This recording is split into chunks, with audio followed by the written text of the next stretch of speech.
Hello students. आज जो हम टॉपिक डिस्कस करने जा रहे हैं बीकॉम पार्ट सेकंड के लिए शेयर्स, अंश किसे कहते हैं एंड टाइप्स ऑफ शेयर्स। जैसे कि हम जानते हैं कि जो शेयर्स का जो शाब्दिक अर्थ है वो हिस्सा या पोर्शन से होता है, क्योंकि कंपनी की जो शेयर कैपिटल है वो विभिन्न हिस्सों में बटी होती है। इस प्रकार अंश पूंजी वाली कंपनी की संपूर्ण पूंजी को निश्चित रकम के हिस्सों में विभाजित कर दिया जाता है या किया जाता है, वो अंश कहलाते हैं। फॉर एग्जाम्पल, यदि कंपनी की संपूर्ण पूंजी 10 लाख है और जो रुपये 10 की निश्चित राशि के 1 लाख अंशों में डिवाइडेड है, बटी हुई है, तो 10 रुपये की प्रत्येक इकाई को कंपनी का अंश कहा जाएगा। यानी हम कह सकते हैं the total share capital of a company divided into many units of small denominations, यानी कि जो कंपनी की संपूर्ण पूंजी है वो एक छोटी छोटी इकाइयों के एक मूल्य वर्ग में बटी होती है जो अंश कहलाती है। यदि कंपनी एक्ट 2013 के अंडर सेक्शन 284 की हम बात करते हैं तो अंश से आशय एक कंपनी की अंश पूंजी के अंश से है तथा इसमें स्कंद भी सम्मिलित है। जब तक कि स्कंद एवं स्टॉक्स एवं शेयर्स में स्पष्ट या गर्भित रूप से अंतर नहीं किया जाता है, इम्प्लाइड और एक्सप्रेसली यदि इसमें डिफ्रेंशिएट नहीं किया जाता है, तब तक अंशों में स्कंद को शामिल मान लिया जाता है। यानी कि शेयर में be defined as an interest in the company entitling the owner thereof to receive proportional part of the profit। यानी एक तरीके से जो शेयर है, जो अंश है, वो एक कंपनी में किसी भी शेयर होल्डर्स के इंटरेस्ट या हित को दर्शाता है, जो एक तरीके से कंपनी के लाभों में से आनुपातिक लाभ को प्राप्त करता है। और इसके अलावा यदि सेम टाइम कंपनी का लिक्विडेशन होता है या कंपनी का वाइंडिंग अप होता है, तो उस हिसाब से शेयर होल्डर्स कंपनी की संपत्ति में प्रोपोर्शनेट हिस्सा पाने का हकदार होता है।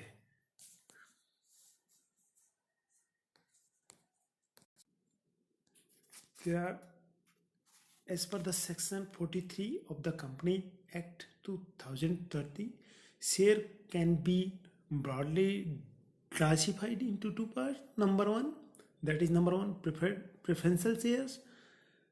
Your second one is ordinary equity share। यानी कि 43 के तहत साधारण या समतांश पहला प्रकार होता है। इसके अलावा सेकंड है जो उसका प्रेफरेंशियल शेयर या पूर्वाधिकार अंश होते हैं। पूर्वाधिकार अंश की बात करते हैं हम, तो पूर्वाधिकार अंश 2 शब्दों के कॉम्बिनेशन से बना है, यानी पूर्व प्लस अधिकार, जिसका अर्थ अन्य प्रकार के अंशों की तुलना में सबसे पहले जो अधिकार होता है उन्हें पूर्वाधिकार अंश कहते हैं। दूसरे शब्दों में हम बात करते हैं समता अंशों की अपेक्षा जिन अंशों पर विशेष स्पेशल राइट्स होते हैं उन्हें पूर्वाधिकार या अधिमान अंश हम कह सकते हैं। अंडर सेक्शन 43 सब सेक्शन 1 के अनुसार पूर्वाधिकार अंशों से आशय उन अंशों से है जिन पर लाभांश डिविडेंड्स प्राप्त करने तथा समापन की दशा में पूंजी के पुनर्भुगतान के संबंध में विशेष अधिकार प्राप्त होते हैं। यानी डिविडेंड्स का उनको एक स्पेशल प्रिविलेज होता है। और इसके अलावा कंपनी के वाइंडिंग अप की स्थिति में सबसे पहले रिपेमेंट की स्थिति में बोरोवर्स को भुगतान करने के बाद में जो शेष राशि का है भुगतान, वो प्रेफरेंशियल या पूर्वाधिमान या अधिमान अंशधारियों को किया जाता है। तो हम कंक्लूड कर सकते हैं कि पूर्वाधिकार जो अंश हैं वो 43 के अनुसार कुछ उनको राइट्स या स्पेशल प्रिविलेज प्राप्त होते हैं। दैट इज नंबर 1, निश्चित दर से लाभ प्राप्त करने का अधिकार इनको मिलता है। इसके अलावा पूंजी के पुनर्भुगतान का पूर्वाधिकार इनको प्राप्त होता है। अतिरिक्त लाभांश, एडिशनल जो डिविडेंड्स हैं उनको प्राप्त करने का इनको अधिकार होता है। इसके अलावा वोटिंग राइट्स इनको नहीं दिए जाते हैं। वोटिंग राइट्स, इन अंशधारियों को प्रत्येक विषय पर मतदान का अधिकार प्राप्त नहीं होता।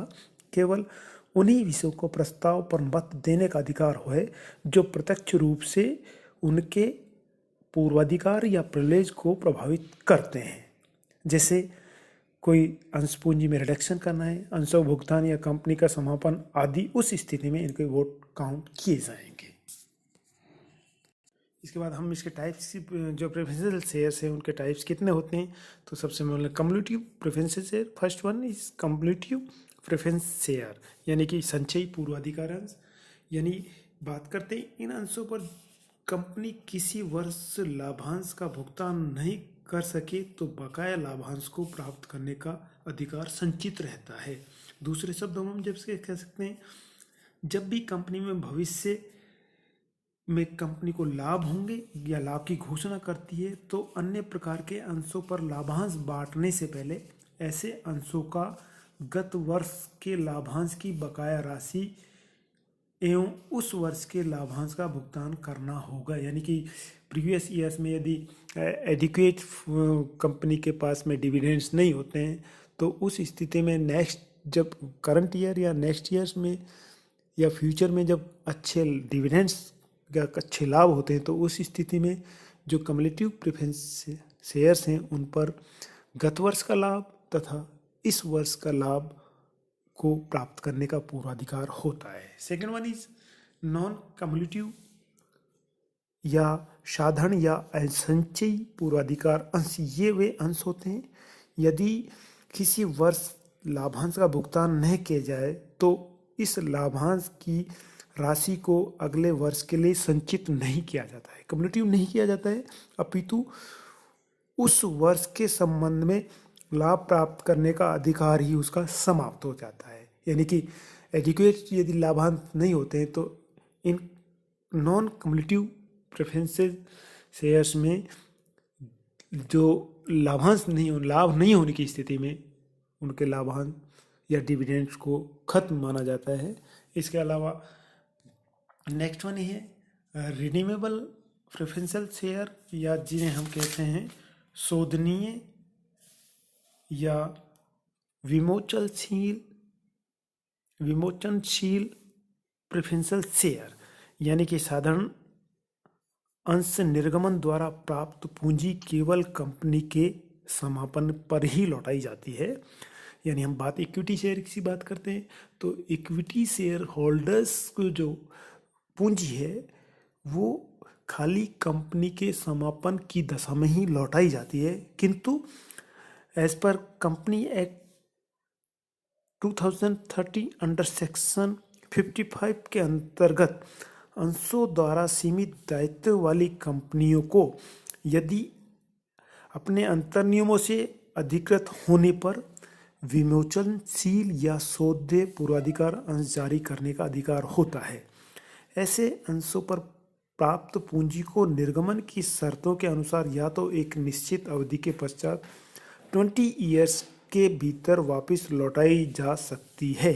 यानी कि जो रिडीमेबल जो प्रेफरेंस शेयर्स हैं वो 20 ईयर्स में उनका रिडम्पशन या उनका शोधन किया जाना जरूरी होता है। इसके लिए कुछ जो प्रोविजंस हैं उसमें सबसे पहले कंपनी को एक जनरल मीटिंग्स में एक स्पेशल रेजोल्यूशन पास करना होता है। इसके अलावा कंपनी ऐसे अंशों के निर्गमन के समय इस नए अधिनियम के लागू होने के पूर्व या बाद में विद्यमान प्रेफरेंशियल शेयर्स के रिडम्पशन के लिए घोषित लाभांश के भुगतान में दोषी नहीं रहनी चाहिए। Next one irredeemable preferential shares. इस प्रकार के अंशधारियों को कंपनी के जीवन काल में न्यायालय की या कोर्ट की परमिशन के बिना पूंजी का भुगतान नहीं किया जाता है। इसके अलावा हम बात करते हैं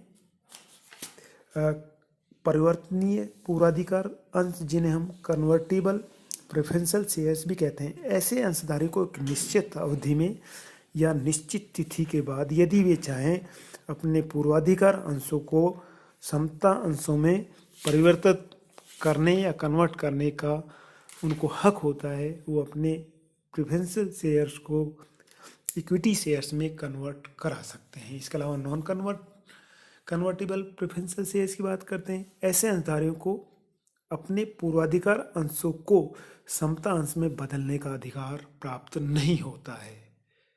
तो ये नेक्स्ट हम बात करते हैं इक्विटी या समता अंश, यानी सामान्य अर्थों में हम बात करते हैं a share that gives the person who owns its the right to receive part of a company profit and to vote at shareholders meeting, यानी कि समता अंश या समता अंश से हास्य कंपनी के उन अंशों से हैं जो पूर्वाधिकार अंश नहीं है, यानी कि जो कंपनी के ये जो शेयर होल्डर्स हैं वो कंपनी के वास्तविक स्वामी होते हैं और इन्हें कंपनी के शेयर होल्डर्स के रूप में मतदान करने का अधिकार प्राप्त होता है।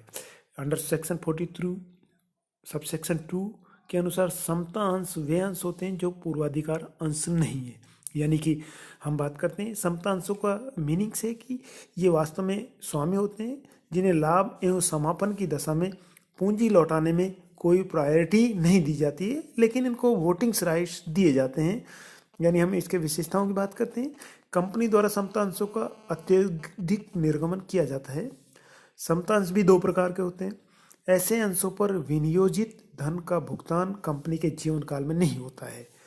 ऐसे अंशधारी कंपनी के रियल जो ऑनर्स हैं, वास्तविक स्वामी होते हैं। समता अंशों पर लाभांश की दर निश्चित नहीं होती, प्री डिटरमाइंड नहीं होती है, यानी ज़्यादा भी लाभ कंपनी कमाती है तो ज़्यादा उसको लाभांश ऊंची दर से लाभांश दिया जाता है, और कम लाभ होता है तो उसको निम्न दर पर लाभांश दिया जाता है।